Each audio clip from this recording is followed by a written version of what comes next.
શારીરિક વ્યક્તિની ખામીઓને ધ્યાનમાં લીધા વગર એ લોકોની ક્ષમતાને ધ્યાનમાં રાખીને અમે સપોર્ટ કરતા આવ્યા છીએ અને ચેતના એનું જીવતું જાગતું ઉદાહરણ છે.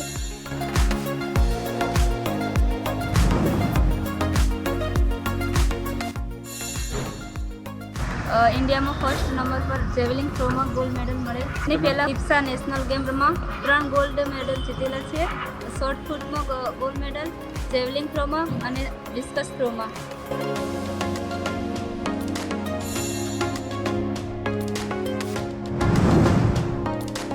ઘણી સારી રીતે આમાં પરફોર્મ કરે એ જ હું અપેક્ષા રાખું છું અને ચેતનાને ખૂબ ખૂબ અભિનંદન and very eager to see her performance. All the best ચેતના.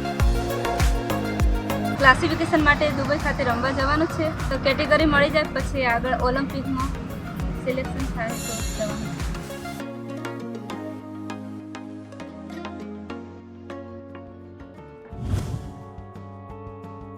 ગુજરાત સહિત ભારત દેશમાં ક્રિકેટ સિવાયની રમતના ખેલાડીઓની શું દશા છે તેના વિશે સૌ કોઈ જાણે છે.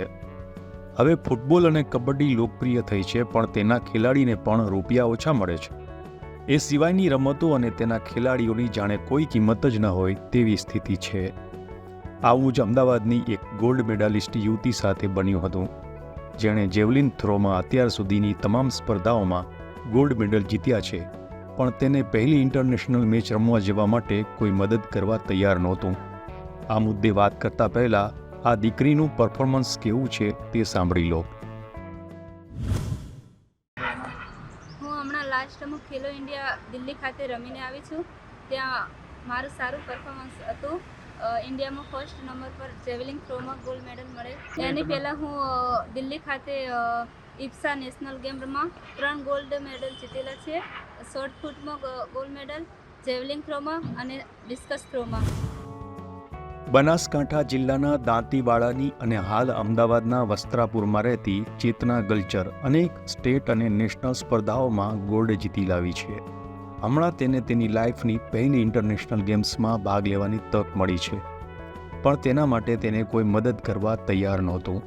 આટલું અદ્ભુત પરફોર્મન્સ કર્યા પછી પણ ચેતનાએ તેની પહેલી ઇન્ટરનેશનલ સ્પર્ધામાં ભાગ લેવા માટે સ્પોન્સર્સ માટે ફાંફા મારવા પડ્યા હતા. મારે આગળ પહેલાં ક્લાસિફિકેશન માટે દુબઈ ખાતે રમવા જવાનું છે. ત્યાં સિલેક્શન થયેલું નામ આવેલું છે તો જવાનું છે. ત્યાં સિલેક્શન કેટેગરી મળી જાય પછી આગળ ઓલિમ્પિકમાં સિલેક્શન થાય તો જવાનું છે.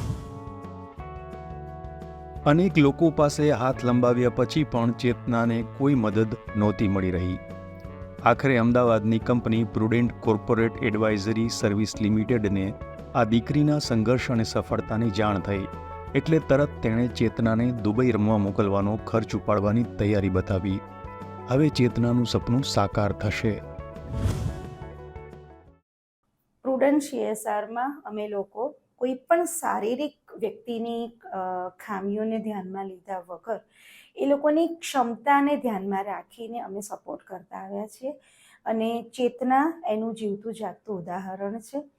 ચેતના ઘણું જ સારું કાર્ય કરે, ઘણી સારી રીતે આમાં પરફોર્મ કરે એ જ હું અપેક્ષા રાખું છું અને ચેતનાને ખૂબ ખૂબ અભિનંદન. સાથે all the best and very eager to see her performance. All the best Chetna. કેટલાક લોકો ઈશ્વરે મોકલેલા દૂત જેવા હોય છે. આવું જ કંઈક ચેતનાના કેસમાં પ્રુડન્ટ કંપની માટે કહેવું પડે, કેમ કે જ્યારે મોટી કોર્પોરેટ કંપનીઓ પ્રજ્ઞાચક્ષુ ચેતનાની પ્રતિભાને અવગણી રહી હતી, ત્યારે અમદાવાદની કંપનીએ રમતની લોકપ્રિયતાને ધ્યાનમાં લીધા વિના માત્ર ચેતનાના પ્રદર્શનને ધ્યાનમાં લઈને રાતોરાત મદદનો હાથ લંબાવ્યો હતો. એવામાં જો ચેતના આંતરરાષ્ટ્રીય સ્તરે મજબૂત પ્રદર્શન કરશે તો તેનો શ્રેય ચોક્કસ જ અમદાવાદની પ્રુડન્ટ કોર્પોરેટ્સ લિમિટેડને જશે, તેમાં કોઈ શંકા નથી. કેમેરામેન મિહિર ચૌહાણ સાથે નરેશ મકવાણાનો report, vibes of India, Ahmedabad.